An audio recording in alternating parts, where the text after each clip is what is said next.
Gas కొరతపై social మీడియాలో వస్తున్న పుకార్లను నమ్మవద్దని విశాఖ పౌర సరఫరాల శాఖ డిఎస్ఓ భాస్కర్రావు విజ్ఞప్తి చేశారు. ఇరాన్ ఇజ్రాయెల్ యుద్ధ నేపథ్యంలో గ్యాస్ దొరకదన్న ఆందోళనతో ప్రజలు పానిక్ అవుతున్న తరుణంలో ఆయన స్పందించారు. ఒక సిలిండర్ బుక్ చేసిన తర్వాత మరలా 25 రోజుల తర్వాత మాత్రమే బుక్ చేయాలని సూచించారు.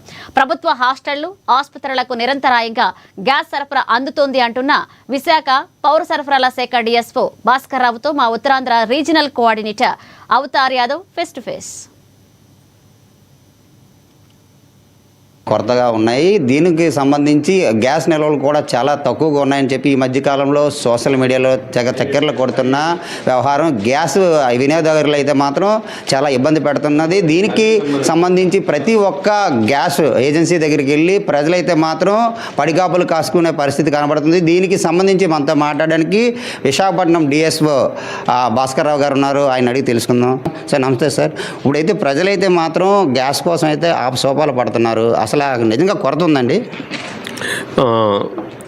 ఈ విషయంలో మనము ఏదైతే ఈ ఆర్టిఫిషియల్ ఈ క్రియేట్ అయినటువంటి ఈ మన కన్ఫ్యూజను ఎటువంటి కొరత డొమెస్టిక్ సిలిండర్లకు వంట గ్యాసు ఇంటికి వాడే సిలిండర్లకు ఎటువంటి కొరత లేదండి.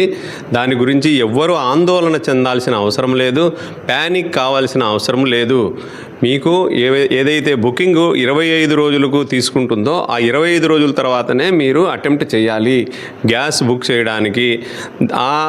దాంట్లో భాగంగా మీరు బుక్ చేసిన తర్వాత మీకు యాజ్ పర్ ఇది నామ్స్ ప్రకారము మీకు రావాల్సిన సిలిండర్ ఇంటికి యథావిధిగా వస్తుంది.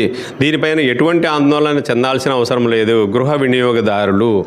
సో ఈ ప్రాబ్లము ఎక్కువ మీడియాలో వచ్చేసి అన్ని చోట్ల స్క్రోల్ అయిపోయి వాటి గురించి ఎక్కువ కంగారు పడాల్సిన అవసరం లేదండి. విశాఖపట్నం జిల్లాలో అర్బన్ ఏరియాలోను మరియు రూరల్ ఏరియాలో మాకు తెలిసి ఎటువంటి ఇబ్బంది లేదు.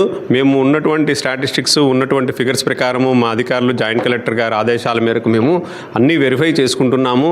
స్టాక్ సఫిషియెంట్గా ఉంది. HPCL, IOCL, BPCL. హెచ్పిసిఎల్ అంటే హిందుస్థాన్ పెట్రోలియము, ఐఓసిఎల్ అంటే ఇండియన్, అలానే బీపీసీఎల్ అంటే భారత్ గ్యాస్కి సంబంధించినటువంటి సఫిషియెంట్ స్టాక్స్ సక్రమంగా ఉన్నాయి. ప్రస్తుతానికి ఈ రోజుకి అవైలబుల్ ఉన్న ఎల్పిజి డీలర్స్లో వాళ్ళ దగ్గర ఉన్నట్టు స్టాకు 36,682 మంది వాళ్ళు బుక్ చేసుకున్నా కానీ వాళ్ళు సప్లై చేయడానికి ఒక 23,684 మందికి సప్లై చేస్తూ ఉన్నారు. నిరంతరంగా జరుగుతుంది. దీనిపైన ఎటువంటి ఆందోళన చెందాల్సిన అవసరం లేదు. అలానే గృహానికి సంబంధించినటువంటి సిలిండర్లని ఎక్కడ కూడా ఎవరు కూడా అమ్మకుండా వాటిని మీ గృహాల వద్దనే ఉంచుకోవాలి. ఇప్పుడు నాన్ డొమెస్టిక్ సిలిండర్కి సంబంధించిన ఏదైతే ఇష్యూ ఉందో దాన్ని ప్రభుత్వం వారు పరిశీలిస్తున్నారు. అవసరమైనటువంటి ప్రియారిటీ సెక్టార్స్ హాస్పిటల్స్ కానివ్వండి, ప్లస్ అలానే educational institutions, social welfare, BC welfare, అలానే ట్రైబల్ వెల్ఫేర్ హాస్టల్స్, మన ప్రభుత్వ హాస్టల్స్ వాటన్నిటికీ సప్లై చేస్తున్నారు. ప్రియారిటీ తీసుకుంటున్నాం. ఫిగర్స్ ఎక్కడ అవసరం ఉందో వాటికి పంపుతున్నాము. గవర్నమెంట్ ఆదేశాల మేరకు ప్రభుత్వం వారు ఇచ్చినటువంటి ఆంధ్రప్రదేశ్ ప్రభుత్వము అలానే భారతదేశ ప్రభుత్వం వాళ్ళు ఇచ్చినటువంటి ఆదేశాల మేరకు మా జాయింట్ కలెక్టర్ గారు వాటిని నిశ్చితంగా పరిశీలిస్తున్నాము. ఎప్పటికప్పుడు వాటిపైన మేము వాటికి అందే విధంగా మేము చూస్తున్నాము. సో వాళ్ళు కూడా ఎటువంటి ఆందోళన చెందాల్సిన అవసరము లేదు. ఈ డొమెస్టిక్ సిలిండర్స్ ఏవైతే ఉన్నాయో వాటి వినియోగము నాన్ డొమెస్టిక్ ఎక్కడ మాకు కనపడకూడదు. బయట ఇప్పుడున్నటువంటి పరిస్థితిలో వాటిని ఏం చేస్తారంటే జస్ట్ డొమెస్టిక్ సిలిండర్లని హోటల్స్కు, రెస్టారెంట్స్కు వాటిని షిఫ్ట్ చేయడము, అక్కడ వాటిని వాడడం అన్నది జరుగుతుంది. నిన్న ముఖ్యంగా దీనికి సంబంధించి చాలా చోట్ల దాడులు జరిగాయి. 25 సిలిండర్లు కూడా పట్టుకున్నామని చెప్పారు. వాటిపైన ఎటువంటి కేసులు పెట్టారండి? అవునండి, అవి 34 సిలిండర్లు ఒక ఏరియాలో మాత్రమే పెట్టాం.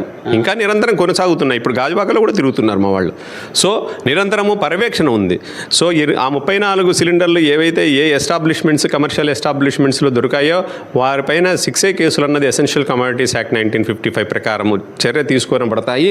మరియు అది జిల్లాగా కలెక్టర్ గారు, జాయింట్ కలెక్టర్ గారి కోర్టులో వాటిని ప్రవేశపెట్టడం జరుగుతుంది.